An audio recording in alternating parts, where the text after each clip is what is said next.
অনন্ত, মেহেদি পাতা দেখেছ নিশ্চয়ই। ওপরে সবুজ, ভেতরে রক্তাক্ত ক্ষত বিক্ষত। নিজেকে আজকাল বড় বেশি মেহেদি পাতার মতো মনে হয় কেন? ওপরে আমি, অথচ ভেতরে কষ্টের, যন্ত্রণার এমন সব বড় বড় গর্ত যে তার সামনে দাঁড়াতে নিজেরই ভয় হয়। অনন্ত, তুমি কেমন আছো? বিরক্ত হচ্ছ না তো?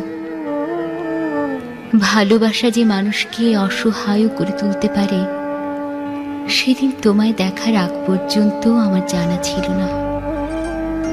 তোমার উত্তম ভালোবাসার দুটি জ্বালিয়ে পুড়িয়ে ছাড়খাড় করে ফেলেছে আমার ভেতর, আমার বাহির, আমারই হাতে গড়া আমার পৃথিবী।